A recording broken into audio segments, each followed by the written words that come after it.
So, meine Uhr zeigt 14 Uhr. Man kann jetzt im Unterschied zu einer normalen Veranstaltung, wo man sieht, ob Leute noch vor der Tür stehen und reinkommen, ob man noch 2 Minuten warten soll, kann man das bei dieser Form nicht sehen. Von daher denke ich, wir fangen einfach an und wer ein bisschen später dazukommt, wird dann hoffentlich durch die Art und Weise, wie wir das gestalten haben, dann auch gut reinfinden. Ja, liebe Kolleginnen und Kollegen, meine Damen und Herren, ich darf Sie herzlich begrüßen zu der ersten Workshop-Session, die in 2 Teile aufgeteilt sind. Und Sie befinden sich hier in dem Teil, der den Titel trägt Digitalisierung der Erinnerung. Der andere Teil findet in einem anderen Workshop statt. Da hat es ein bisschen hin und her gegeben, weil es auch leider einen Angriff auf diese Homepage gegeben hat vor Beginn des Seminars, sodass es da auch mit den URLs ein bisschen hin und her ging, aber ich hoffe, das klappt jetzt. Digitalisierung der Erinnerung durch einen digitalen Workshop ist ja genau das Passende, könnte man denken, um mit dem Thema reinzukommen. Ich hoffe auch, dass die Technik funktioniert. Also im Vorfeld haben wir das eigentlich mit Herrn Neugebauer, mit dem Kolja Buchmeier von der Gedenkstätte Museum Sachsenhausen und mit meiner Kollegin Caroline Tupikowski auch besprochen, sodass ich denke, das wird gut funktionieren. Man muss bei einem Workshop immer ein bisschen Acht geben, gerade bei solchen großen Veranstaltungen, dass es nicht eine Veranstaltung wird, wo man auch weitere Vorträge hält, nur mit weniger Zuhörenden. Das ist natürlich gerade im digitalen Bereich noch schwieriger umzusetzen, weil meine Erfahrung zumindest ist, man kann im digitalen Bereich zwar sehr gut informieren, aber gerade lernen oder gerade auch schwierigere Dinge von Kachel zu Kachel auseinander zu dividieren, ist nicht so einfach. Von daher hoffen wir doch, dass wir durch den Ablauf es schaffen, zumindest mehr Möglichkeiten zur Partizipation zu bieten, als das bei den großen Veranstaltungen, wo ja jeweils fast 200 Leute dabei waren, möglich war.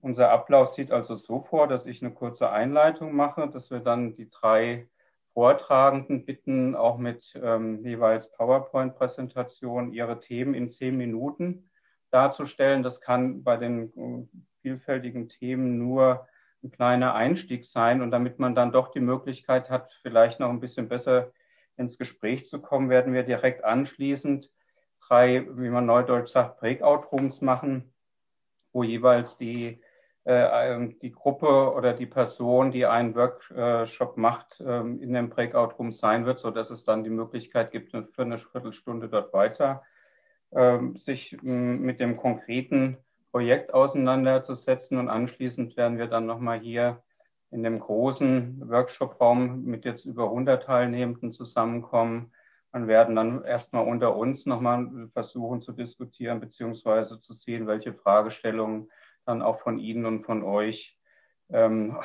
aus den schwarzen Kacheln, die ich vor mir sehe, dann noch hinzugefügt werden. Digitalisierung der Erinnerung ist ein sehr umfassender Titel. Digitalisierung kann sehr viel bedeuten. Wir wissen das von der Wirtschaft schon seit Jahren, dass da die Digitalisierung eine enorme Rolle spielt. Ich denke, gerade durch die Pandemie haben wir auch viel in der Bildung und auch in der Präsentation von Gedenkstätten gemerkt, wie wichtig es ist, sich da weiter kundig zu machen und auch neue Möglichkeiten zu erschöpfen. Was wir nicht ansprechen werden, was ich aber doch auch kurz benennen will, ist natürlich auch das Thema soziale Medien, was ja in der Digitalisierung eine große Rolle spielt. Auch da haben wir eigentlich zum Nationalsozialismus einen Bezug, weil die Nationalsozialistische Partei eigentlich sehr modern auf der einen Seite mit dem Rundfunk und auf der anderen Seite mit der schnellen Kommunikationsmittel des Flugzeuges ihre Propaganda, ohne dass es Möglichkeiten gab, diese entsprechend entgegenzuwirken, und das Volk gebracht hat. Das ist ein Grund dafür, warum wir dann in Deutschland nach 1949 diese schwierige Konstruktion haben, dass Rundfunk und Fernsehen auch entsprechend kontrolliert werden sollen von der Gesellschaft. Für die sozialen Medien gibt es das bisher noch nicht. Es gibt aber Bemühungen, zum Beispiel von der Alfred Landecker Stiftung oder von anderen, da auch jetzt viel stärker tätig zu werden. Also das ist ein Thema, wo wir sicherlich auch nochmal in Zukunft unter uns weiter reden müssen und uns auch weiter engagieren müssen. Das kann aber jetzt nicht Thema sein. Wenn ich jetzt aber alleine auf die Erinnerung komme und frage, was heißt da Digitalisierung, auch das ist noch ein sehr weites Feld. Wir haben heute Morgen von Habbo Knoch schon einige Hinweise auf das Thema bekommen, wo er ja meinte, dass, was Conny Siebeck auch angesprochen hat, dass die Gedenkstätten mal die konkreten Räume besetzt haben, diese öffentlich gemacht haben und dass jetzt gerade durch die zunehmend virtuellere Welt sich dieses wieder auflöst und gerade die Gedenkstätten an Orten, die authentisch die Geschichte darstellen, sich die Frage stellt, sozusagen, welche Beziehung zwischen der konkreten Arbeit vor Ort und dem, was virtuell passiert, können wir eigentlich so herstellen, dass unsere Arbeit wirklich sinnvoll auch weiter verbreitet wird. Also auch das sind strategische Fragen, die wir sicherlich in Zukunft noch weiter intensiv diskutieren müssen, über die wir jetzt auch erstmal nicht kommen können, weil wir hatten uns ja überlegt, als diese Konferenz geplant wurde, Axel Drekoll hat es schon gesagt, also als Mitglied der AG KZ-Gedenkstätten war ich da bei den anfänglichen Planungen auch dabei, dass wir über Call for Papers versuchen wollen, spannende Beiträge zusammenzubekommen. Und wir haben aus den vorliegenden Call for Papers und auch mit einer Rückfrage von mir haben wir 3 spannende Beiträge gefunden, die wir gleich hören werden. Vielleicht selbst zu meiner Person zum Einstieg. Mein Name ist Thomas Lutz. Ich bin Gedenkstättenreferent der Stiftung Topographie des Terrors. Zum Gedenkstättenreferat hat gestern Abend ja auch die Keynote schon ein paar Worte gesagt, sodass ich mir das jetzt spare. Ich will jetzt übergehen zu den 3 kurzen Vorträgen, die wir haben. Ich werde die Vorträge jeweils die Vortragenden kurz vorstellen und auch da aus Zeitgründen mich sehr kurz fassen. Das ist jetzt wieder ein Vorteil von einer virtuellen Veranstaltung. Es gibt auch eine sehr gute Homepage zu dieser Veranstaltung, wo es sowohl zu den Lebensläufen der jetzt Vortragenden nochmal weitere Informationen gibt, als auch zu den Projekten, die sie vorstellen werden, sodass ich mich, glaube ich, versuchen kann, konzentriert auf das, was sie vortragen, jetzt doch relativ kurz zu halten. Wir gehen vor, wie das auch in der Programmankündigung ausgeschrieben ist. Also wir werden zuerst eine Präsentation hören mit dem Titel Thessalonikis gravierende Erinnerung, Gedenken an die griechischen Juden, die Opfer des Holocaust. Und vor allem geht es darum, wie dafür eine digitale Stadtkarte zu Thessaloniki entwickelt worden ist. Diese Karte wurde von einer Gruppe, die verbunden ist mit der Universität Aristoteles in Thessaloniki entwickelt worden. Wir haben eine der Personen, die das heute vorstellen wird. Das ist Agati Bazzani, die zu unserem Glück auch deutsche Literatur studiert hat und das in Deutsch machen wird. Also wir werden jetzt erstmal unsere Vorträge alle auf Deutsch halten, aber Sie sehen, das ist eine internationale Veranstaltung. Also falls es dann nachher in dem Chatbereich für manche notwendig ist, sich besser in Englisch auszudrücken als in Deutsch, denke ich, können wir da auch zwischen den beiden Sprachen hin und her switchen. Frau Bazzani arbeitet mit 3 Kolleginnen und Kollegen an der Universität zusammen in diesem Projekt. Xenia Eleftheriou, Marios Cypriaris Moros und Stelianos Eleftheriadis. Xenia Eleftheriou habe ich schon mal erlebt in einem Vortrag in Griechenland, weil sie auch intensiv zur Holocaust-Geschichte arbeitet.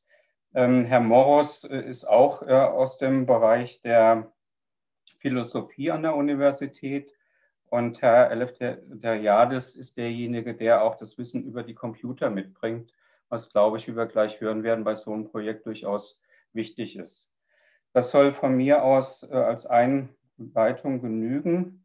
Ich würde gerne Agati Bazzani jetzt das Wort geben, dass sie den Bildschirm mit uns teilt und ihre Präsentation vorstellt. Bitte schön. Vielen Dank.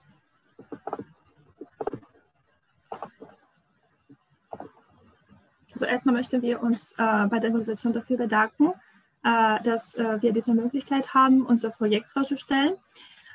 Liebe Kolleginnen und Kollegen, liebe Teilnehmerinnen und Teilnehmer, unser Vortrag gliedert sich in 2 Teile.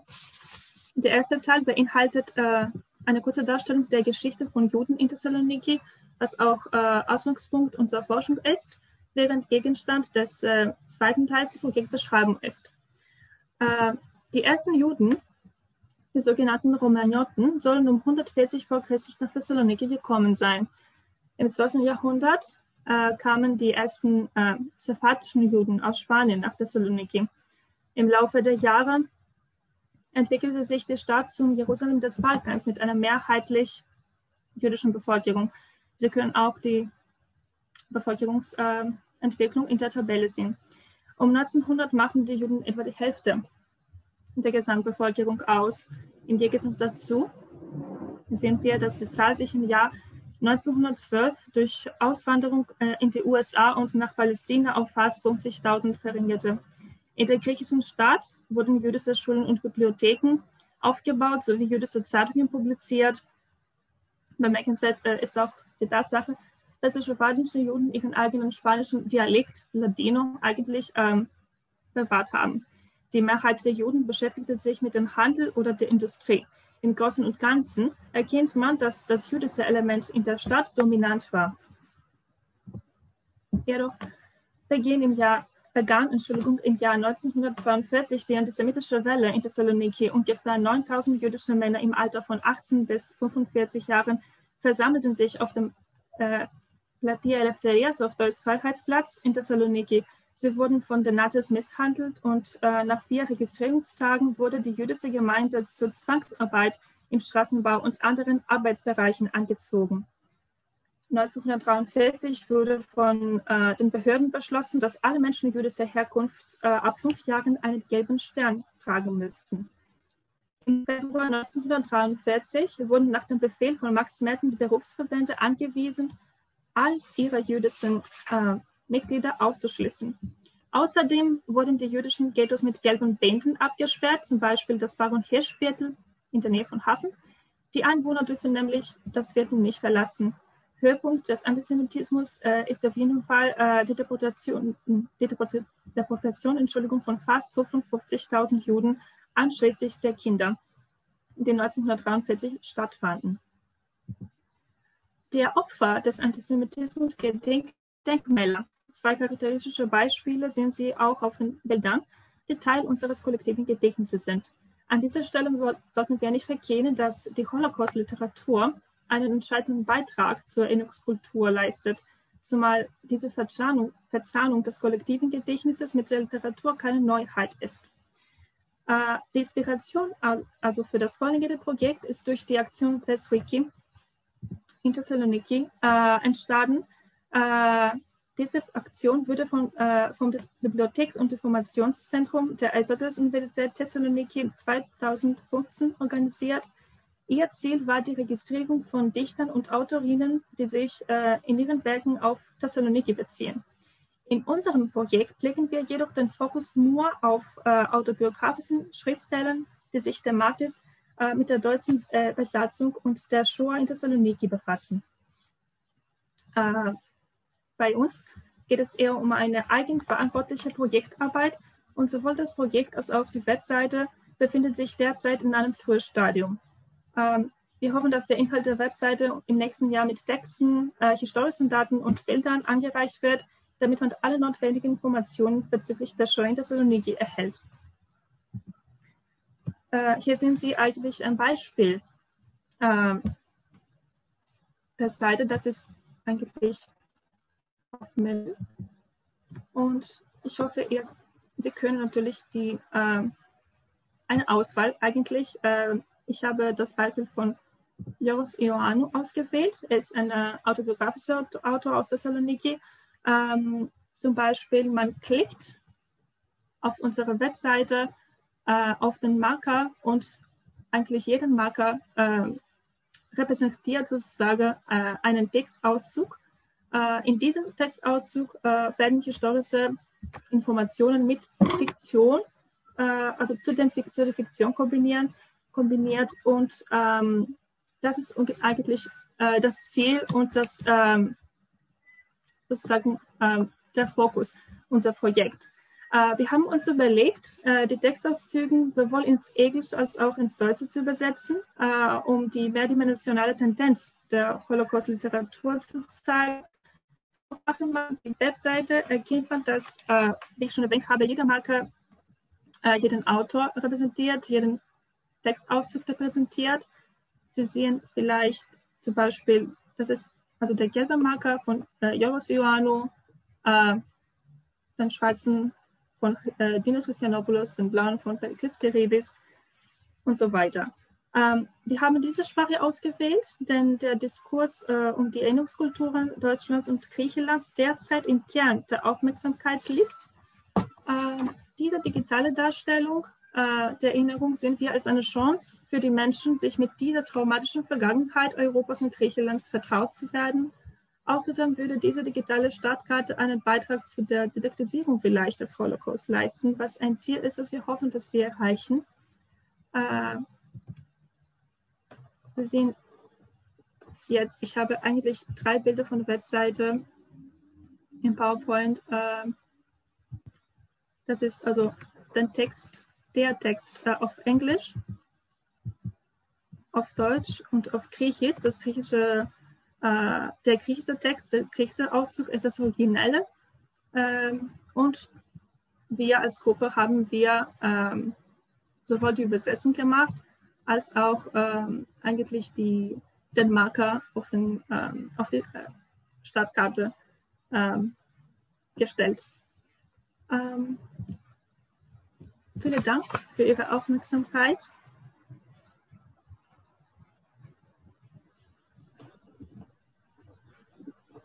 Ja, liebe Frau Bazzani, genau, wunderbar. Das war ein kurzer Einstieg in ein Projekt. Ich habe es am Anfang schon gesagt und will es vor allem für diejenigen, die später dazugekommen sind, gerne nochmal wiederholen, dass wir vorgesehen haben, nach diesen kurzen Einführungen, die für die gesamten jetzt 111 auf dem Bildschirm Zuhörenden, Zuschauenden möglich ist, dass wir danach nochmal eine Viertelstunde eine Möglichkeit bieten, jeweils zu einem Projekt zu gehen in einen Breakout-Room und sich mit den Personen, den Kolleginnen, die das vorgestellt haben, nochmal intensiver über das Projekt auseinanderzusetzen. Von daher ist mein Vorschlag, dass wir das jetzt nicht tun, weder Fragen stellen, die jetzt unmittelbar zum Verständnis sind, als auch Diskussionsfragen, sondern dass wir jetzt zum nächsten Projekt springen, was ganz anderes ist als das, was wir jetzt gehört haben. Also man muss digital, aber auch gedanklich jetzt sich auf eine neue Form der digitalen Möglichkeit der Auseinandersetzung mit der NS-Geschichte einstellen. Professor Andrea Ballis und der Kollege Markus Gloh, die arbeiten beide an der Ludwig-Maximilian-Universität in München. Dort sind sie sehr stark befasst mit der Didaktik der deutschen Sprache und Literatur und haben speziell sich gekümmert über eine fachdidaktische Zuordnung mit Bildungsmaterialien, Bildungsforschung, die besonders das Thema Holocaust Education, auch der Begriff wäre ja schon mal wieder extra zu diskutieren, auseinandersetzen. Und wenn man in die Holocaust Education schaut, dann spielen ja vor allem die Zeitzeuginnen und die Zeitzeugen da eine sehr, sehr große Rolle, also gerade die Individualisierung. Von daher ist es ja auch nichts ungewöhnlich, dass Sie beide, die ich jetzt auf dem Bildschirm sehe, sich genau mit der Frage auch der virtuellen Zeitzeugenschaft, den interaktiven Zeugnissen, wie man das online versuchen kann, auseinandergesetzt haben. Das ist eine Sache, die wir auch in den Gedenkstätten durchaus kontrovers und kritisch diskutieren, aber umso spannender ist es von Ihnen jetzt in dieses Thema einen Einstieg zu bekommen, den wir sicherlich dann anschließend auch noch vertiefen können. Frau Ballis, ich denke, Sie teilen den Bildschirm und ich gebe Ihnen daher gerne das Wort. Okay, ja, vielen Dank, Herr Lutz, für die freundliche Einführung. Wir haben uns so aufgeteilt, dass ich beginnen werde. Sehen Sie meinen Bildschirm? Jetzt, hier ist es. Dass ich beginnen würde und mein Kollege Markus Glöh, der in der politischen Bildung angesiedelt hat, übernehmen wird. Wir danken sehr, dass wir die Möglichkeit haben, im Rahmen dieser Tagung unser Projekt LEDIZ Lernen mit digitalen Zeugnissen vorzustellen. Und wir verorten uns mit diesem Projekt in einem etwas größeren Raum. Wir haben eine Weltkarte erstellt und da sehen Sie schon mal, wir fangen mit dem Mapping an. Ich hatte, als ich nochmal drüber geschaut habe, fast die Idee, dass ich am kürzeren Ende der Sonnenallee eben eben auch mit den roten und den blauen beschäftigt bin. Aber unser Projekt startet eigentlich im Jahr 2011 mit Überlegungen der USC Shoah Foundation in Los Angeles, die sich Gedanken darüber gemacht haben, wie eben zukünftige Generationen Holocaust-Überlebenden weiterhin Fragen stellen können. Sie sind dann 2011 zu dem Versuch gekommen, der bis heute anhält, mit einem Holocaust-Überlebenden erstmals, das war Pinchas Gutter, Filmaufnahmen durchzuführen, die sehr differenziert, volumetrisch waren, dass er eben in unterschiedlicher Art und Weise präsentiert werden kann und dass dann eben sein Zeugnis mit Hilfe von Fragen der Nutzerinnen, der BesucherInnen von Holocaust-Museen oder eben auch anderen Bildungsinstitutionen erschlossen werden kann. Und diese Form der interaktiven Biografien, wie die Shoah Foundation ihre Zeugnisse heutzutage nennt, ist relativ erfolgreich. Wir haben hier mit den roten Fähnchen die Positionen abgesteckt, an denen eben Holocaust-Museen aktuell interaktive Biografien präsentieren. Das sind 4 in den USA, es sind in der Regel sehr große Theater, die hierfür gebaut werden und NutzerInnen können dann eben die Personen in Lebensgröße erleben und eben entsprechend Fragen stellen. Sie sehen auch an dem roten Fähnchen in Europa, in Schweden, dass die Shoah Foundation weitere Entwicklungen anstellt. Aktuell gibt es in einem Museum in Schweden englischsprachige Zeugnisse von Eva Schloss und Pinchas Gutter, die präsentiert werden. Und die Shoah Foundation ist auch damit befasst, Zeugnisse in weiteren Sprachen zu erstellen.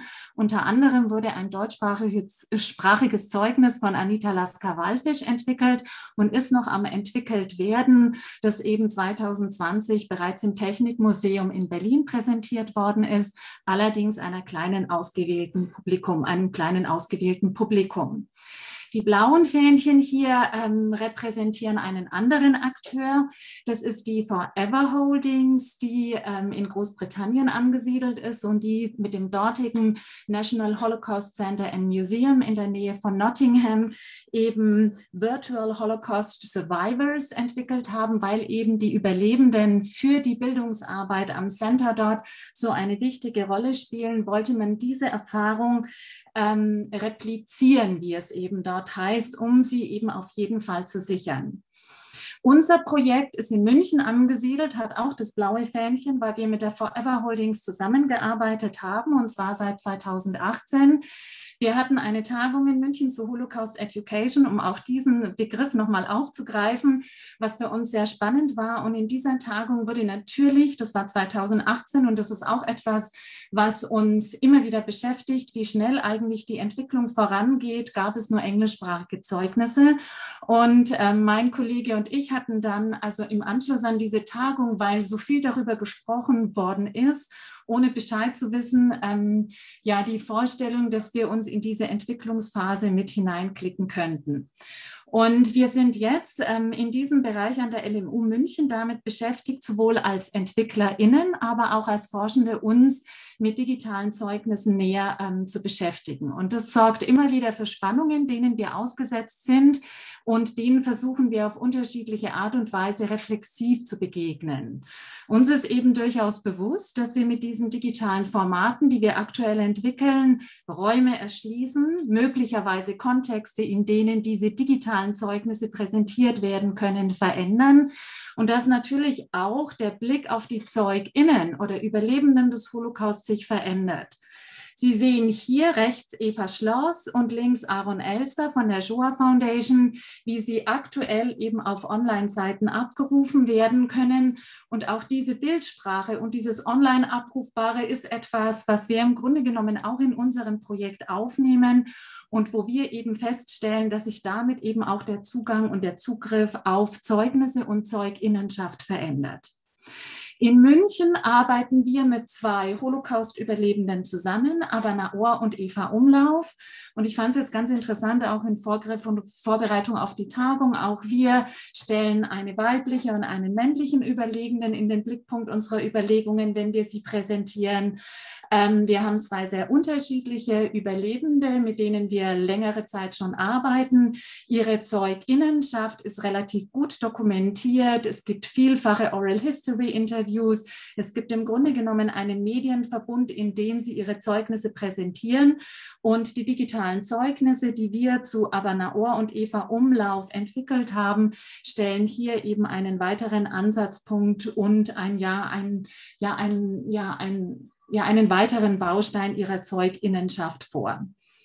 Wenn wir die digitalen Zeugnisse vorstellen, haben wir festgestellt, es ist unerlässlich, auch um die Dinge transparent und reflexiv zu gestalten, dass eben auch der Prozess, wie diese Zeugnisse entstanden sind und auch wie sie funktionieren, mit bedacht und mit reflektiert werden. Und Markus, ich würde an dich übergeben mit dem langen Weg seit 2018 bis hierher, der auch noch nicht zu Ende ist, die Zeugnisse im Grunde genommen zum Sprechen zu bringen.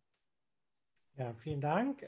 Genau, also Ausgangspunkt war, wie gesagt, diese Tagung und Lutz hat es schon angesprochen, diese ja durchaus auch sehr kritische Diskussion der Zeugnisse, die... Herr Glö, können Sie ein bisschen näher ans Mikro gehen und ein bisschen lauter sprechen? Ja, gerne, mache ich.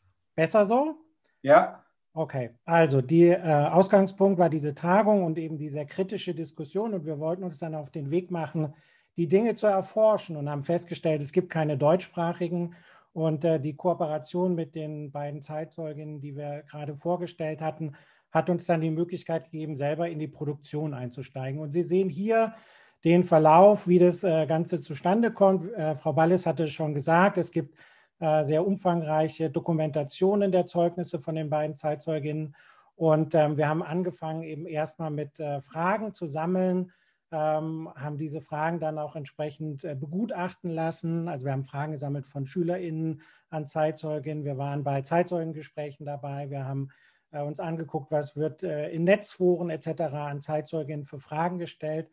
Wir haben diese Fragen dann durch 10 Experten aus unterschiedlichen Disziplinen auch begutachten lassen und haben da einen Fragenkatalog von ungefähr 2500 Fragen kreiert und haben ein entsprechendes Ranking vorgenommen, weil wir eben wussten, okay, wir können beim Filmen nicht alle 2500 Fragen stellen und haben mit verschiedenen Leuten, unterschiedlichen Gruppen, Zielgruppen dann die Fragen identifiziert, die ihnen besonders wichtig erschienen, sind dann nach England gefahren, jeweils eine Woche, haben dort die beiden ihre Lebensgeschichte erzählen lassen. Das unterscheidet unser Projekt ein wenig von den bis dahin gültigen Vorgaben der Shoah Foundation, die immer sagen, sie lösen die ganze Biografie in Fragen entsprechend auf. Unsere Zeitzeuginnen erzählen erstmal ihre Lebensgeschichte, weil uns wichtig ist, dass dort entsprechend ein Kontext geschaffen werden kann, auf den man sich dann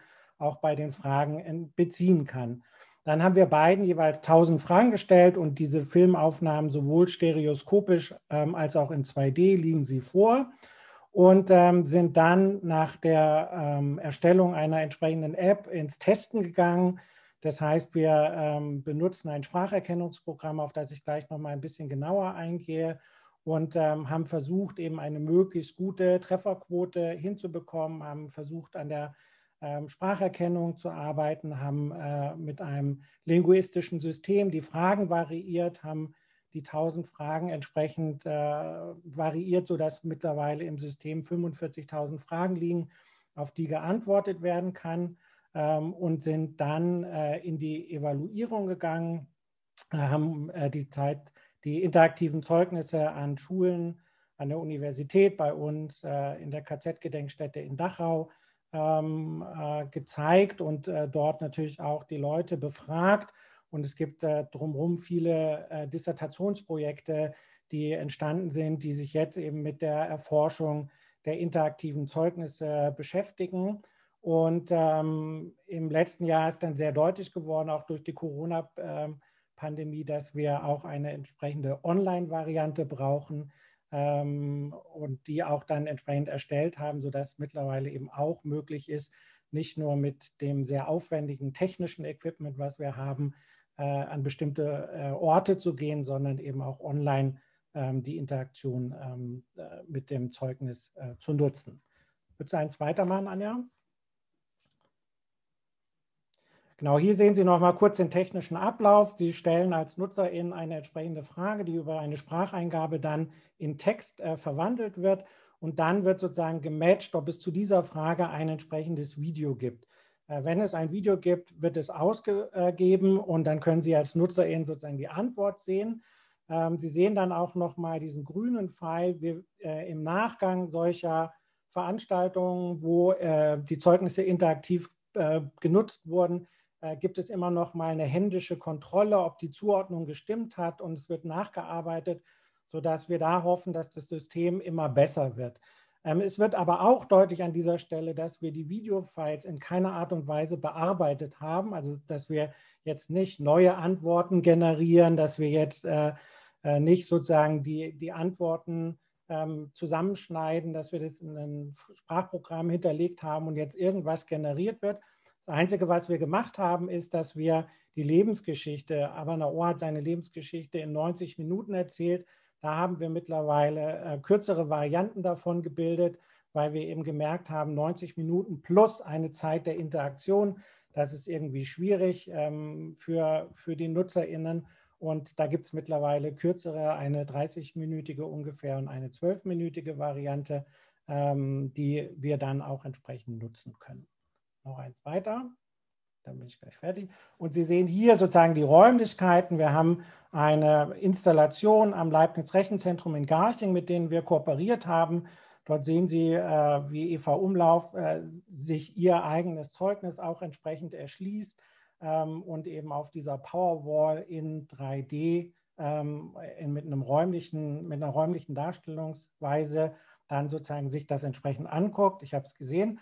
Zweite Variante ist sozusagen die mobile Variante, wo wir mit einem 3D-Beamer und 3D-Brillen in Klassenzimmern gehen, beziehungsweise an KZ-Gedenkstätten gehen. Und die letzte Variante sehen Sie unten, die Online-Variante. Und wenn Sie Lust haben, dann können Sie im Breakout-Room gleich der Online-Variante entsprechend auch eine Frage stellen. Vielen Dank.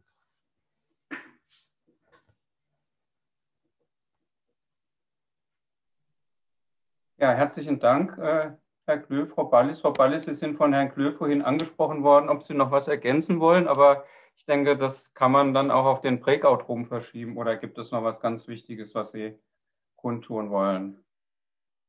Nein, alles gut. Ich sehe das Kopfschütteln, ja, jetzt höre ich Sie auch. Also okay, dann machen wir das nachher im Breakout-Room, da bestehen sicherlich auch noch Möglichkeiten. Ja, ich kann mir vorstellen, dass das natürlich was sehr Interessantes ist.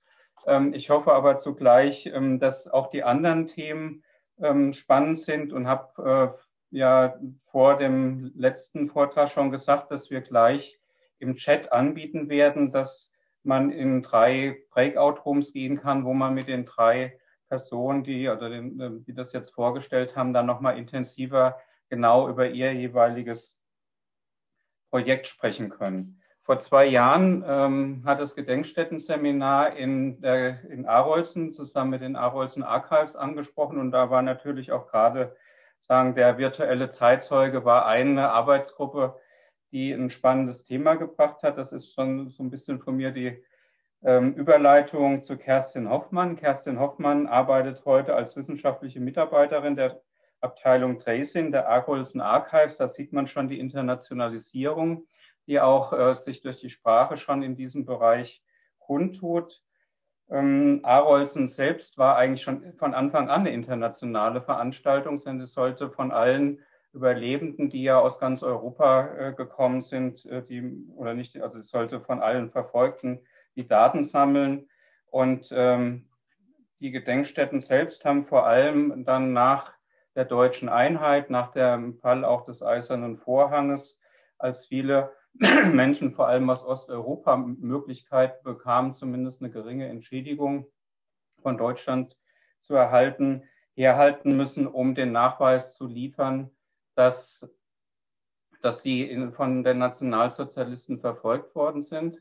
Aus Sicht der Gedenkstätten war das Anfang der 90er Jahre eine sehr unrühmliche Zeit des internationalen Suchdienstes Arolsen, weil es manchmal bis zu 3 Jahren gedauert hat, bis die Überlebenden eine Nachricht bekommen haben.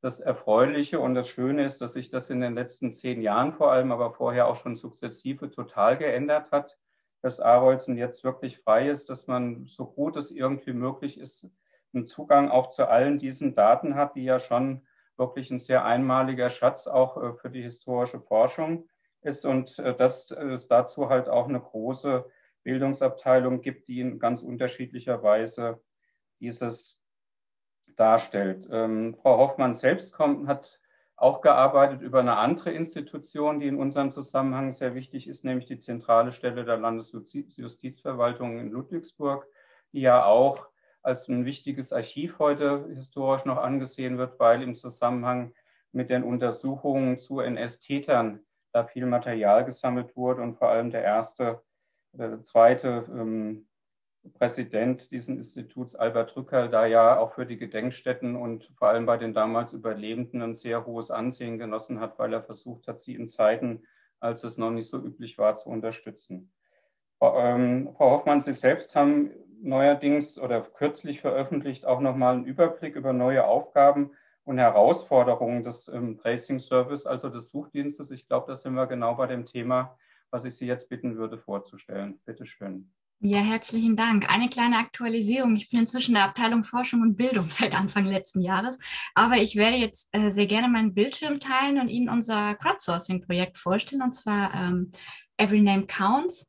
Crowdsourcing als Chance für die Erinnerungsarbeit. Und damit springen wir quasi im Gegensatz zu den zwei vorgestellten Projekten zu dem Beginn, zu der Gewinnung von Daten.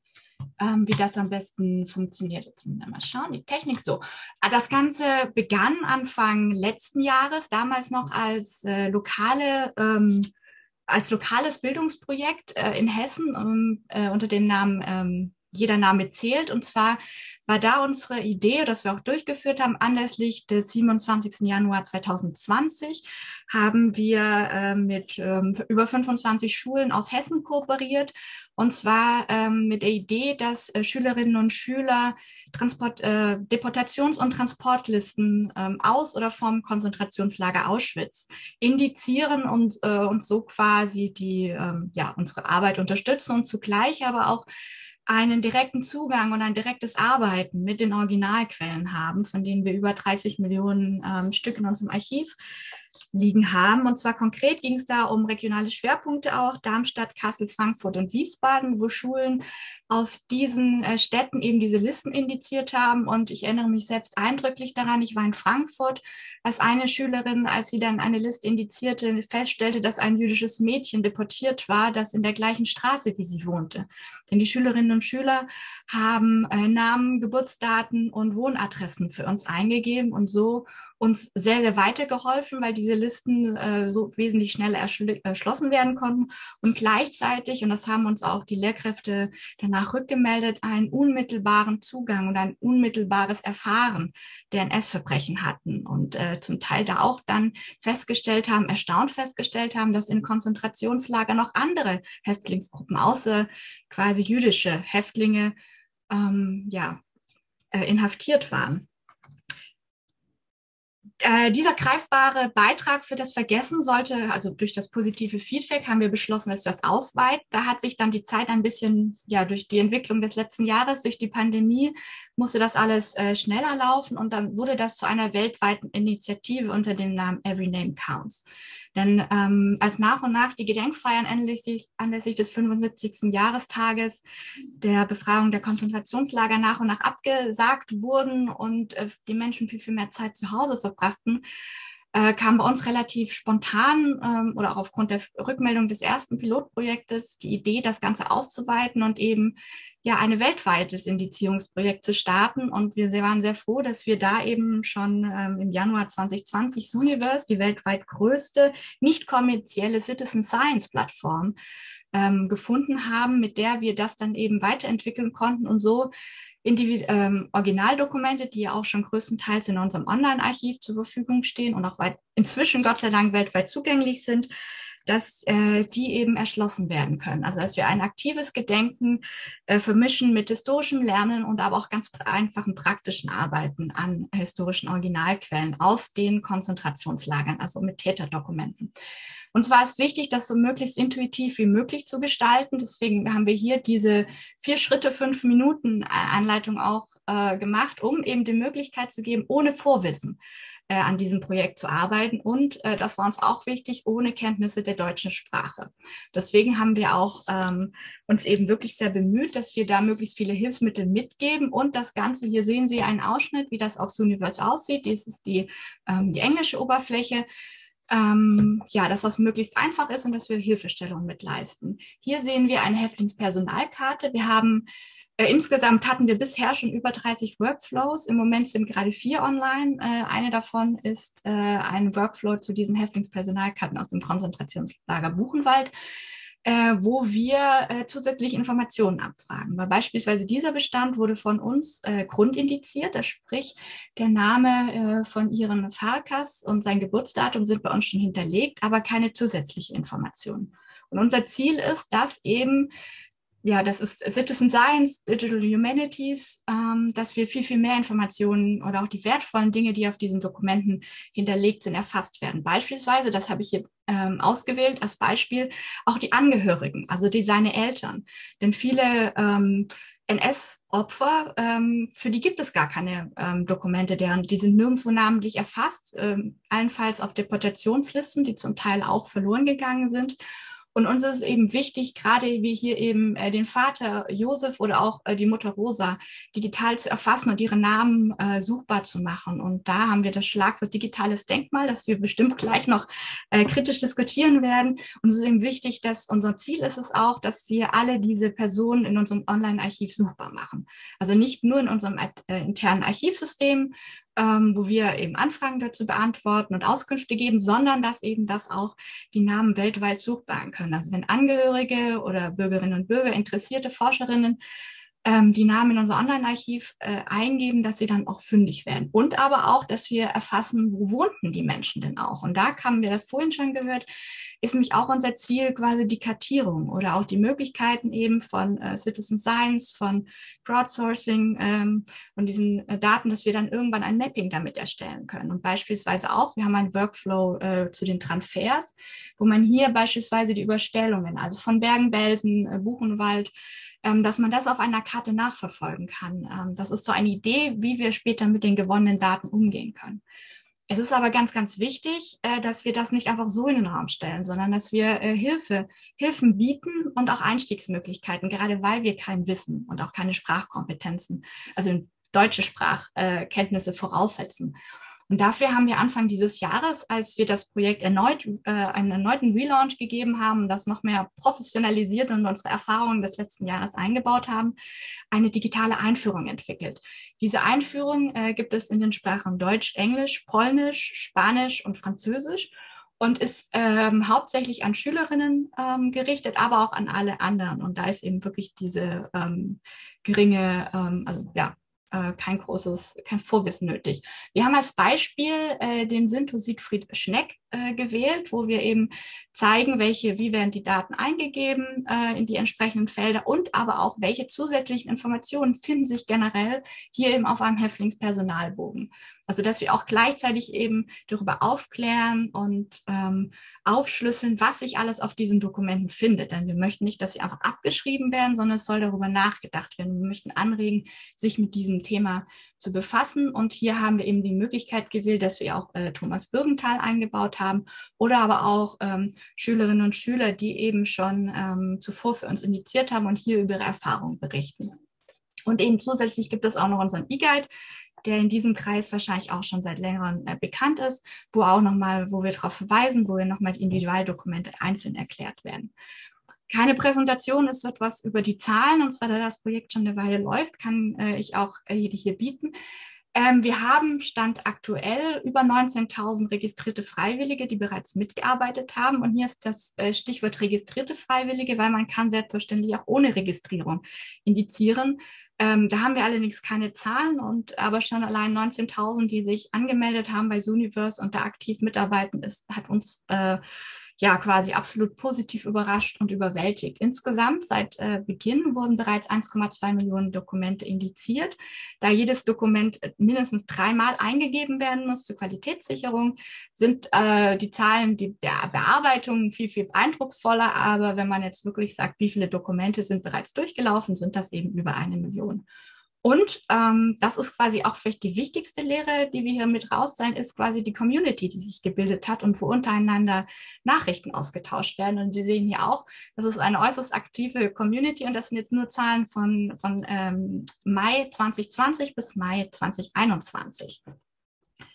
Und ich beeile mich hier durchzukommen, aber ich möchte mein persönliches Anliegen nochmal gerne auf die Rückmeldung aus der Community zu sprechen kommen, weil ich glaube, das ist die Gewinnung der Daten ist das eine, mit denen man weiterarbeiten kann und die wir auch bereinigen, qualitätssichern und dann ins Online-Archiv zur Verfügung stellen und auch für zukünftige Digital Humanities Projekte nutzen werden, aber eben auch das, was das bewirkt, wenn mit den Dokumenten gearbeitet wird. Und das ist vielleicht auch, was ich gerne später auch diskutieren wollen würde, ist nämlich ein anderer Zugang. Und zwar, wir haben hier eben auch das Beispiel, dass das quasi auf das Geschichtswissen aus den Schulbüchern da ist oder auch eben von Besuchen von Gedenkstätten, aber es doch nochmal ein persönlicherer Zugang ist, wenn man die Lebensdaten eines Menschen eingibt und vielleicht sogar auch noch in manchen Fällen ein Foto auf diesen Täterdokumenten angebracht wurden. Und das ist quasi auch eine der wichtigsten Lehren, die wir gezogen haben, dass wir viel, viel mehr Daten und Informationen gewinnen, als wir ursprünglich dachten. Denn unsere Freiwilligen sind so emsig, dass sie selber beginnen zu recherchieren und die Biografien zusammenzustellen von den Personen, die auf den Dokumenten verzeichnet sind. Und dass sie aber auch uns in der Forschung helfen und zwar Gemeinsamkeiten auf Dokumenten entdecken. Wir hatten eine große Diskussion im letzten Jahr über Schreibstubenkarten aus Dachau, wo halbe Kreuze aufgestempelt waren. Momentan sind unsere Freiwilligen auf der Suche nach den Winkeln, wo quasi Winkel mit Zahlen auf Häftlingspersonalkarten aus Buchenwald sind, wo das vermutlich Kopien aus Moskau sind. Und da sind auch ganz spannende Forschungsimpulse, die quasi so erst sichtbar werden, da wir als Archiv nicht die Möglichkeit hätten, uns so intensiv mit diesen Millionen von Dokumenten zu befassen. Und das möchte ich hier noch anreißen, ist natürlich auch wichtig, solche Projekte mit Social Media und auch großen Medienaufrufen zu begleiten. Hier ist ein Bild von der Medieninstallation, die wir anlässlich des 27. Januar 2021 in Berlin auf die französische Botschaft hatten, um eben Aufmerksamkeit zu machen auf die Namen und vor allem aber auch auf die Häftlingsschicksale oder auf die Schicksale von Verfolgten, die sich hinter diesen Millionen von Dokumenten verbergen. Und das ist einfach nur mehr, ist einfach als Millionen von Opfern, sondern jedes Opfer hat seine eigene Geschichte, die wir gerne erzählen möchten oder auch eben diejenigen, die nicht auf Dokumenten eben sind, wo wir nur die Namen der Angehörigen haben. Vielen Dank.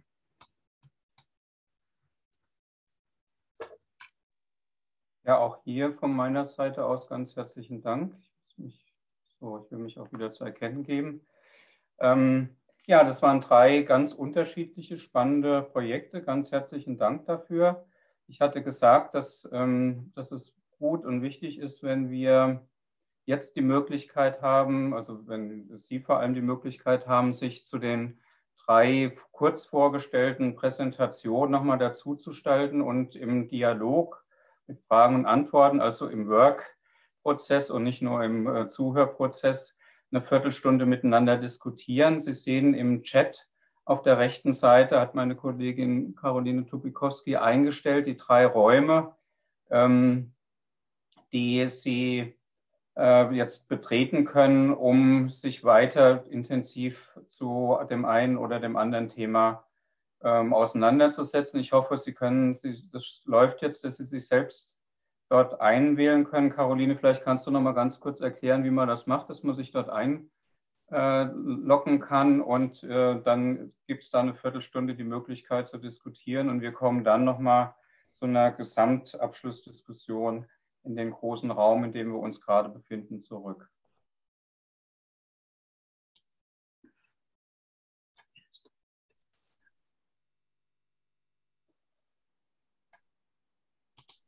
So wie ich sehe, sind alle Arbeitsgruppen wieder zusammengeschlossen worden in den großen Raum. Also die Technik zumindest hat funktioniert. Jetzt ist es die Frage nach den Inhalten. Mein Vorschlag wäre, dass wir vielleicht so einsteigen, es ist immer die Frage, wie bekommt man die Arbeitsgruppen nochmal anschließend in einem großen Raum zusammen, dass ich Frau Agati Barzani fragen würde, was war denn bei Ihnen so das Wichtigste, vielleicht auch spannendste, kontroverseste oder weiterführendste, was in Ihrer Arbeitsgruppe besprochen wurde? Wenn Sie das ganz kurz mal darstellen könnten, vielleicht findet sich da ein Einstieg in die Diskussion. Und ich sehe im Moment außerdem Dank natürlich für alle, die bisher vorgetragen haben, noch keine Fragen im Chat oder Kommentare. Also den kann man natürlich jetzt auch gerne nutzen. Aber meine Frage geht als erstes an Agati Barzani. Ja, könnten Sie vielleicht ein bisschen kurz wiederholen? Ja, meine Frage ist, Sie haben ja jetzt eine Viertelstunde mit einer Gruppe gesprochen, was für Sie eigentlich die wichtigste Erfahrung, Erkenntnis, das Interessanteste, vielleicht auch das, wo Sie am ehesten weiter drüber nachdenken müssen, aus dieser Arbeitsgruppe heraus war. Dass Sie so einen Punkt kurz darstellen. Ich denke, das Interessanteste bei unserer Zusammenarbeit war die Tatsache, dass wir recherchieren sollten, eigentlich genau, wo wir eigentlich den Marker an der Karte, der Stadtkarte stellen sollten. Das heißt, wir sollten eigentlich die Romane sehr gut durchlesen und genau verstehen, auf welchen Stadtteil von Thessaloniki eigentlich sich beziehen. Und das war auch eine stressige, aber auch interessante interessantes Moment unserer Zusammenarbeit. Und auch, aber auch Schwierigkeiten hatten wir auch eigentlich bei der Übersetzung. Wir wollten eigentlich eine sehr gute Übersetzung ins Deutsche und ins Englische zu schreiben. Und deswegen diskutierten wir auf Begriffe, die zum Beispiel auf Griechisch haben und wie kann man das auf Deutsch oder auf Englisch übertragen, ins Deutsch oder ins Englische übertragen. Aber ich denke, ja, das Spannende und auch das Wichtigste finde ich, dass wir versucht haben, konkret zu verstehen, was der Autor eigentlich oder worauf der Autor eigentlich, auf welchen Stadtteil der Autor bezieht sich also auf den Roman bezieht. Ja, vielen Dank. Also für diejenigen, die die Vorbereitungsmaterialien nicht so durchgelesen haben, vielleicht nochmal ein Hinweis. Dieses Projekt arbeitet sehr stark damit, dass es aus der Literaturgeschichte kommt und dass bei dem Rundgang, also wo man ja auch Begegnungen mit den historischen Orten hat, dass dort jeweils dann auch literarische Zeugnisse eingebaut werden. Und ich glaube, das ist schon nochmal was Besonderes, was man sonst bei den historischen Rundgängen nicht so hatten. Das andere, was Sie ansprechen, ich glaube, das kann ich mir vorstellen, das ist auch gerade in Arolsen immer wieder ein Thema, ist natürlich die Sprache. Also Sprache hat auch immer einen kulturellen Hintergrund und schlechtes Englisch ist zwar jetzt die Weltsprache, aber natürlich vieles auch, was wir in Deutsch oder auch in anderen Sprachen eigentlich als Differenzierung haben, um uns mit dem Thema auseinanderzusetzen, verschwindet dann leider, wenn wir anfangen, das alles nur noch auf Englisch zu diskutieren. Die nächste Gruppe, auf die ich gerne ansprechen würde, wäre Frau Balles und Herr Klö. Sie hatten die größte Zuhörerschaft. Sie haben sicherlich auch intensiv diskutiert. Was war für Sie so das Spannendste aus dieser Viertelstunde? Also ich glaube, mir ist wieder zweierlei deutlich geworden, über was wir nachdenken müssen. Das ist das partizipative Moment. Also inwiefern können tatsächlich die Formen der Digitalität und Digitalisierung auch immer noch partizipativ genutzt werden. Und auf der anderen Seite, also dass unser Projekt im Grunde genommen schon fast wieder ein bisschen veraltet. Also die Begrenztheit auch dessen, obwohl wir 2018 begonnen haben, also ist es in vielen Teilen eigentlich, also geht so dieser technologische Fortschritt über es schon wieder hinweg. Auch das ist mir wieder deutlich geworden. Auf was wir alles keine Antworten finden können und was wir im Grunde genommen auch alles nicht antizipiert haben. Also wie das auch einsetzbar und in andere Medienformate übertragen werden kann. Das wäre, glaube ich, so meins. Und ich muss mich entschuldigen, also wir haben Herrn Naor da stehen lassen und Sie waren auf einmal alle weg aus dem Workshop. Also alle, die da waren, schön, dass Sie bei uns waren und wir sind einfach teleportiert worden. Ja, das ist so in der virtuellen Welt. Gut, dann springen wir gleich zu Frau Hoffmann und meine Frage auch, was war für Sie so das, was Sie am ehesten mitnehmen aus Ihrer Viertelstunde Workshop-Geschichte? Also zum einen die berechtigte Frage, wie Sie müssen ein bisschen näher ans Mikro Ich gehen. versuche, das hängt man mal. Einmal die Frage, wie gehen wir mit Schreibfehlern um oder Rechtschreibfehlern bei eben dem Indizieren von Dokumenten, die Qualitätssicherung sozusagen, dass wir keinen Mist in unser Online-Archiv übernehmen oder auch generell ins Archivsystem. Aber noch viel größer, das ist wenig überraschend, die Frage des Datenschutzes. Dass das doch eben eine Sache ist, die gerade bei den Artisan Archives mit der besonderen Vorgeschichte und dann aber auch mit unserem Online-Archiv und jetzt eben mit Every Name Counts, wo ja eben persönliche Daten von Häftlingen eingegeben werden, wie wir dazu stehen und wie wir dazu umgehen. Und da habe ich dann auch einfach leider nur mit darauf verweisen können, dass wir eben nicht den nationalen Datenschutzrichtlinien unterliegen, sondern als internationale Einrichtung da unser internationaler Ausschuss 25 Jahre als Schutzfrist festgelegt haben, aber wir selbstverständlich vorher nochmal filtern, also medizinische Angaben oder medizinische Dokumente werden auch nie ins Online-Archiv kommen. Aber das ist wenig überraschend, das der große Knackpunkt gewesen. Wir machen es jetzt so, dass meine Kollegin Caroline Tupikowski etwas die Anwältin des Publikums ist und die wird die Fragen aufnehmen und ich werde zwischendrin immer Sie mal bitten, das einzuspielen, weil meine Erfahrung ist, wenn ich jetzt die Fragen noch mitnehme und gleichzeitig moderiere, werde ich dann manchmal von dem, was ich eigentlich gerade sagen will, durch Fragen, wo ich schon drüber nachdenke, abgelenkt. Als ich das vorbereitet habe und auch mit Ihnen gesprochen habe, haben wir gemerkt, wir haben ja ganz unterschiedliche Vorstellungen auf der einen Seite und haben überlegt, wo gibt es eigentlich Fragestellungen, die doch aus Ihren 3 Projekten bearbeitet werden können und wo man dann auch vielleicht die Unterschiede, aber auch die Zusammenhänge darstellen kann. Und eins, das kam ja eben auch schon in der Präsentation von Frau Wallis vor, ist genau das partizipative Moment. Also wir hatten in der analogen Welt, die Gedenkstätten haben sich immer stark dafür eingesetzt, dass es ein entdeckendes Lernen gibt, also dass man selbsttätig ist. Und meine Frage jetzt nochmal an allen 3 Projekten ist eigentlich, wie passiert Ihre aktive Mitwirkung in den Projekten von den Teilnehmenden und welche Vorschläge aus Ihren Erfahrungen hätten Sie eventuell auch, wie man das besser machen kann? Also wenn ich mir zum Beispiel Arolsen ansehe und sehe, dass Sie 19.000 Personen animiert haben, da mitzumachen, das ist ja eine ganz tolle Aktivierung der Personen.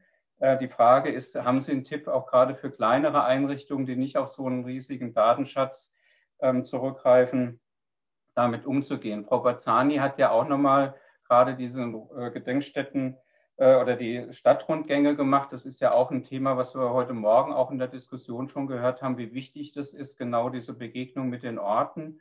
Also auch das ist ja schon was Aktives. Aber dann hören Sie dort sehr stark Berichte von Leuten, die didaktisch ausgewählt worden sind. Also wie sehen Sie da eventuell, dass es weitergeht mit der Aktivierung der Menschen, wenn die diese Stadtrundgänge gemacht haben?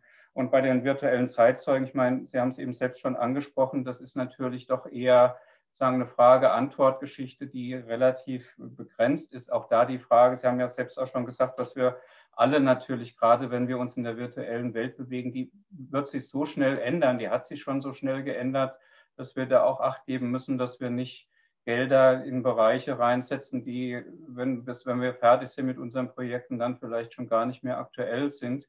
Also was kann man aus Ihren Erfahrungen da auch vielleicht für Tipps geben, wie man gerade was diese Begrenztheit und die Aktivierung von Personen angeht, mitmachen kann? Ich würde Frau Bazzani, Sie haben auch schon genickt, als ich gefragt habe, bitten doch als Erste dazu was zu sagen. Also ich glaube, dass die Verwendung eigentlich von der Technologie uns die Gelegenheit gibt, unser historisches Wissen zu ergänzen und nicht zu ersetzen. Das heißt, unser Projekt hat das Ziel, dass man eigentlich einen kleinen Stadtrundgang durch die Stadt macht und sowohl Geschichte als auch Literatur also in der Hand hat. Ich sehe das als Vorteil, wenn man eigentlich einen App vielleicht oder eine digitale Stadtkarte an der Hand hat und sieht genau, dass zum Beispiel, was hat der Autor bzw. die Autorin über dieses Denkmal geschrieben oder welche Gefühle hat der Autor, also wenn er dieses Denkmal sieht. Ja, ich sehe das als Vorteil, als Ergänzung, als aktive Wirkung eigentlich der Denkmäler. Frau Hoffmann, können Sie auf meine Frage uns noch ein paar Tipps geben? Das ist jetzt natürlich ein bisschen länger her, dass Sie die ja formuliert haben. Aber ich glaube, es ging um die Mobilisierung von Freiwilligen und welche Tipps oder Erfahrungswerte wir da weitergeben können. Und zwar genau, auch gerade für kleinere Einrichtungen, weil nicht jeder genau. hat so einen riesigen Sammlungsbestand wie Sie, mit dem man arbeiten kann. Genau, aber andere haben dafür die Orte, weil wir zum Beispiel haben ja nicht den Ort, sondern wir haben die Dokumente, aber quasi ja einfach die Einstiegsschwelle möglichst niedrig zu halten und dann eben auch ja, einfach keine Kenntnisse vorauszusetzen, sondern dass dann eben Leute wirklich selber das sich erarbeiten können und wo sie dann eben anfangen und wirklich diese Aha-Momente, dass Häftlinge zwischen den Konzentrationslagern verlegt werden. Also für uns als Forscherinnen, die damit tagtäglich arbeiten, ist das keine Seltenheit, wo wir sagen, natürlich, die wurden durch ganz Europa geschickt, aber dieses Aha-Erlebnis, das quasi doch da ist und wo quasi dieses Schulwissen sich ja doch eben sehr auf Abschreckung, auf Zahlen, auf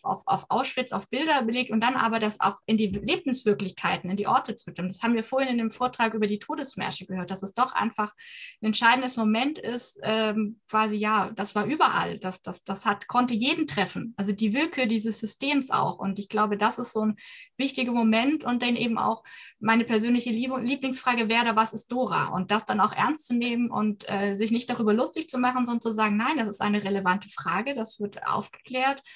Oder warum auch beispielsweise, was ist die Abkürzung PR als Nationalität? Also, dass es das Protektorat Böhmen und Mähren ist und da auch dann wirklich, glaube ich, aus dem Elfenbeinturm der Wissenschaft oder auch der Archive rauszugehen und zu sagen, ja, was interessiert denn wirklich die Menschen und aufzuklären? Also die neuen Medien für diese Menschen sind die Dokumente des Nationalsozialismus, mit denen sie sich vertraut machen müssen, während sie vielleicht mit Facebook und anderen viel besser vertraut sind. Ja, Frau Balles, Sie hatten die Themen, die ich Sie fragen wollte, von sich aus schon angesprochen. Wollen Sie die noch ein bisschen vertiefen oder vielleicht will Herr Klö auch noch ergänzen? Markus, fängst du an? Ich glaube, es war Partizipation, ne? Genau, also einmal das partizipative Element, wie man das, wenn man quasi 1000 Fragen hat, die man fragen kann, damit einbringen kann und dann halt auch. Jetzt hängen Sie, Herr Lutz. Ich antworte aber trotzdem einfach mal. Also ich glaube, dass ein partizipatives Element natürlich darin liegt, dass diese digitalen interaktiven Zeugnisse ermöglichen, seinen eigenen Fragen entsprechend nachzugehen und wir eben nicht sozusagen eine vorgesetzte Story haben, die abgearbeitet werden muss, sondern Schülerinnen und Schüler können tatsächlich ihren Fragen nachgehen und ein Fundus von 1000, wir hätten natürlich gern viel lieber mehr, ist aber, glaube ich, schon auch ganz ordentlich und deutlich mehr als jetzt irgendwie in einem 45 Minuten Zeitzeugeninterview, was ich mir irgendwie sonst linear angucken kann.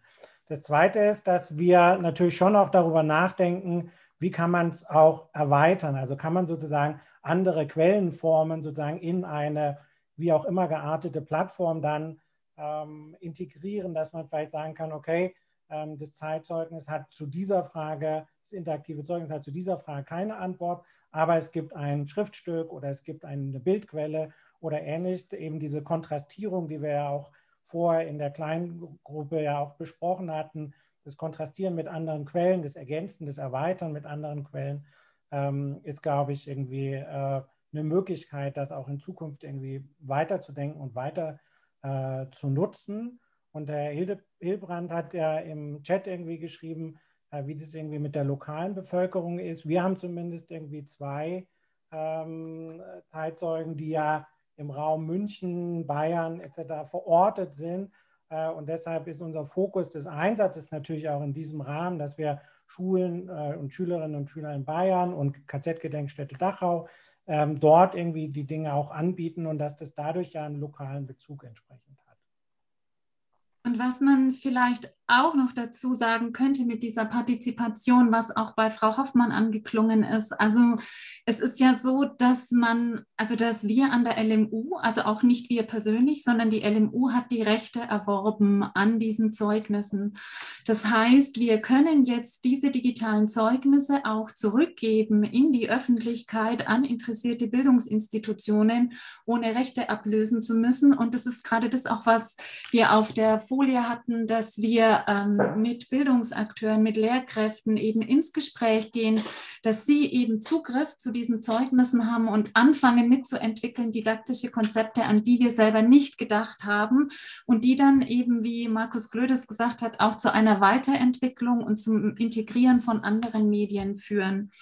Und ich glaube, das ist nochmal also jetzt aus der Bildungsarbeit gesehen, für uns eigentlich ein Gewinn, dass wir diese unterschiedliche fragmentierte Bildungslandschaft zu Holocaust und NS-Verbrechen, also damit auch so ein bisschen, das ist auch für uns ungeheuer spannend, eben wir gehen an KZ-Gedenkstätten, wir sind aber auch an Schulklassen und machen sehr unterschiedliche Erfahrungen eben vor Ort. Und dass das ja was Integrierendes sein kann und eben auch was Partizipatives. Und ich sehe gerade, dass es so diese Frage gibt, die an uns adressiert ist mit der Aktualität von historischen Akteuren. Da muss man sagen, also es ist schon gut, wenn es so etwas wie ein didaktisches Setting gibt, damit eben erklärt wird, wer hier spricht. Und wir haben das auch in Fragen praktisch mit dabei, dass wir sagen, also es ist eigentlich eine auch der Fragen, die so im Smalltalk angesiedelt sind, wie geht es Ihnen? Und dann sagen die Zeitzeuginnen eben, sagen, dass es ihnen gut geht. Sie sagen aber auch, dass sie in einem Studio sind aus dem Jahr 2018. Und dass eben diese Informationen auch notwendig sind, eben um diese Texte, als die wir auch die digitalen Zeugnisse sehen können, lesbar zu machen. Das ist tatsächlich der Fall.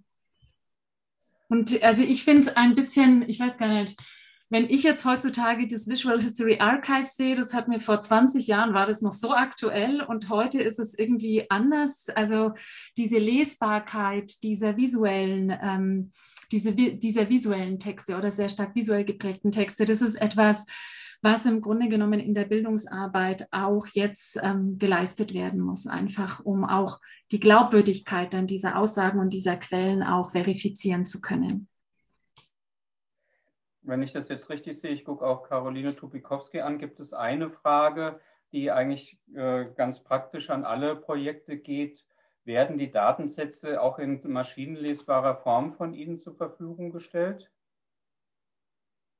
Ich kann da vielleicht anfangen, weil bei uns oft definitiv ja, weil es geht eben direkt darum, diese Daten maschinenlesbar zu gewinnen, weil wir das mit unseren Ressourcen, danach war auch eine Frage, bei uns so gar nicht schaffen können oder noch viele, viele Jahrzehnte dafür brauchen würden.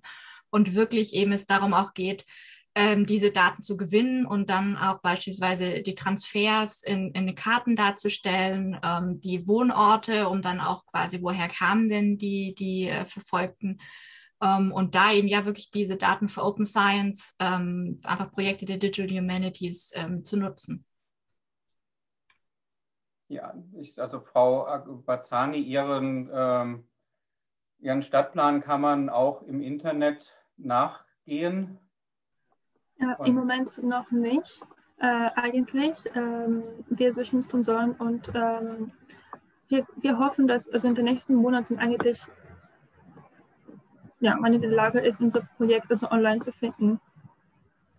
Und auch nochmal an die Kollegen von der LMU. Ich meine, das sind ja riesen Datensätze jeweils, die da auch weitergegeben werden müssen zum einen. Und zum anderen haben Sie auch zu Recht darauf hingewiesen, dass es eigentlich auch eine pädagogische Einrahmung des Ganzen braucht.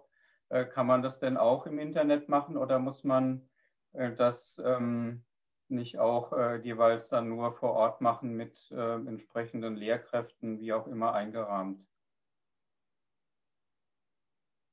Will jemand von Ihnen darauf antworten? Also Ihre Frage zieht jetzt ein bisschen andere als die nach den Open Source Data. Die haben wir bislang tatsächlich irgendwie noch nicht in maschinenlesbarer Form irgendwie im Blick gehabt. Da können wir gerne irgendwie mal drüber nachdenken. Ansonsten kann man natürlich zum einen vor Ort irgendwie mit Lehrkräften, aber es gibt natürlich auf der anderen Seite auch die Möglichkeit von digitalen Lernumgebungen, in die das entsprechend eingebettet werden kann. und auch daran arbeiten wir. Ich würde gerne von mir aus noch eine Frage aufnehmen. Wir haben ja auch noch etwa 5 Minuten Zeit. Das ist leider nicht so viel, aber das ist auch ein Thema, was uns alle sicherlich weiterhin intensiv und lange noch beschäftigen wird. Das ist auch nochmal die Frage nach den virtuellen Zeitzeugen. Man sieht da ja alte Menschen. Und ich zitiere in diesem Zusammenhang gerne Primo Levi, der sagt, die eigentlichen Zeitzeugen des Nationalsozialismus sind die Menschen, die in den Gaskammern in Auschwitz ums Leben gekommen sind. Also auch da ist die Frage, was für ein Trugschluss entsteht da eigentlich und inwieweit wird durch diese alten Menschen natürlich auch gerade der Holocaust, also ein wichtiger, aber nicht der einzige Bestandteil der nationalsozialistischen Vernichtungs- und Verfolgungspolitik hervorgehoben. Und inwieweit ist es halt auch ein Problem, dass man mit alten Menschen zu tun hat, das haben Sie ja eben auch gerade gesagt, die halt 70 Jahre später interviewt wurden. Also es gibt ein anderes Beispiel in Lohamia Getaot, also in der Ghetto-Kämpfer-Gedenkstätte im Norden von Israel, wo ja auch das Ghetto, das Kibbutz, was dazu gegründet wurde von Menschen, die das Ghetto Warschau überlebt haben, gegründet wurden. Dort gibt es seit ein paar Jahren eine neue Ausstellung über das Warschauer Ghetto. Und dort hat man junge Schauspieler, die in etwa so ausgesehen haben wie die Akteure damals, hat man genommen, um Texte der Menschen, die schon lange nicht mehr leben, zu sprechen und damit den Bezug sozusagen zwischen gestern und heute zu überbrücken. Das ist auch nochmal für mich eine kritische Frage. Und dann das nächste ist, werden diese virtuellen Zeitzeugen nicht eher sowieso eine marginale Geschichte bleiben, einmal weil es extrem teuer ist und zum Zweiten, weil wir halt wieder zurückkommen zu meinem Fragenbeginn, weil es halt auch nur noch sehr wenige Menschen gibt, die man überhaupt noch so befragen kann, dass man sie anschließend sozusagen als virtuelle Gesprächspartner nutzen kann. Will jemand, Frau? Also ich glaube, wir sind, wenn wir zu zweit sind, entweder sprechen wir dann doppelt so lang oder gar nicht. Habe ich auch schon festgestellt. Das ist schwierig in der Kachel. Also ich glaube, wir sehen die digitalen Zeugnisse, so wie wir sie jetzt in München verstehen, als ein Angebot. Und nicht als irgendwie der Weisheit letzter Schluss, sondern ein Angebot, das neben anderen Medien seine Vor- und Nachteile hat, aber das wir auch gerne zur Verfügung stellen, dass es genutzt und dass man damit auch Geschichten erzählen kann. Weil ich will auf etwas hinweisen, was jetzt irgendwie immer so zu kurz gekommen ist von meiner Sicht. Ich spreche regelmäßig mit dem digitalen Abba Naor online. Und ich bin doch manchmal auch überrascht, was für Emotionen, was für Geschichten, was für Antworten darin enthalten sind, die in dieser, es sind oft die Antworten im Grunde genommen kleine Erzählungen. Und dass man das nicht alles so unter dieses Medienformat subsumieren sollte, sondern eben auch noch diese individuelle Perspektive durchaus stark machen soll. Und er begegnet einem 5 Tage lang auch sehr unterschiedlich. Und es ist eben eine Möglichkeit, sich eben der Lebensgeschichte eines Zeitzeugen zu nähern. Und wir haben in München natürlich auch Unmengen an Daten, die sich damit beschäftigen, andere Medienformate uns anzuschauen, wo Herr Naor seine Geschichte erzählt. Und wir können sehr genau sagen, dass wir praktisch, das hatten wir auch so ein bisschen gehofft, dass wir durch unsere Fragen viel Neues entdecken werden. Aber es war auch eine Erkenntnis und eine Lehre, dass beide Zeitzeuginnen bestimmt haben, was sie erzählen und was sie nicht erzählen. Und das wird in diesem Zeugnis auch deutlich. Und wir haben, glaube ich, so in der Summe ein relativ gut vorbereitetes Interview geführt mit vielen Antworten, die es auch zu entdecken gibt von den Zeitzeuginnen, die aber auch am Ende ihrer Zeitzeuginnenschaft darstellen. Und für uns ist es gerade ein ganz besonderer Reiz, dass wir uns Audios anhören, wo er am Beginn seiner Zeitzeugenschaft ist, aber Naor beispielsweise, wo er noch viel, viel mehr erzählt und viel, viel mehr Persönliches erzählt. Das heißt, ich glaube, so sehen wir das als ein Angebot, das zu einem bestimmten Zeitpunkt entwickelt worden ist. Und ich möchte auch darauf hinweisen, wenn wir bestimmte Medienformate nutzen, dann müssen wir uns diesen Medienformaten eigentlich auch immer unterwerfen. Also egal, ob das Oral History Interviews sind, also eine bestimmte Wahl von Medien sorgt für ein bestimmtes Frage-Antwort-Verhalten und so weiter und so fort. Und ich glaube, das ist wichtig auch zu berücksichtigen und mit zu reflektieren, wenn man diesen gescripteten digitalen Zeitzeugen eben begegnet. Ja, vielen Dank. Also wir sind jetzt von der Zeit her am Ende unseres Workshops angekommen. Die ganze Konferenz geht ja zur Geschichte der Konzentrationslager, also historischer Orte und wie diese Geschichte heute in Gedenkstätten, also an den authentischen Orten, wie immer sie überformt worden sind, dieser Lager dargestellt wird. Und deshalb würde ich doch zum Schluss noch eine ganz kurze Runde mit den 3 Projekten machen und würde eine Frage stellen und wäre Ihnen dankbar, wenn Sie es möglich hätten, in 2 oder 3 Sätzen darauf zu antworten. Und zwar meine Frage ist, wie sehen Sie die Chancen der Verknüpfung dieser digitalen Projekte, die Sie auch vorgestellt haben, mit denen Sie Erfahrung haben, und unserer historischen Orte, von denen aus wir arbeiten? Wollen wir vielleicht jetzt mal von hinten anfangen? Also Frau Wallis, Herr Klö, wer will von Ihnen als erstes antworten? Dann Frau Hoffmann und dann Frau Barzani. Also in pädagogischen Settings sehe ich ganz großes Potenzial zur Vorbereitung und Nachbereitung von Besuchen von historischen Orten, das miteinander zu verknüpfen und miteinander zu denken. Dankeschön. Frau Hoffmann?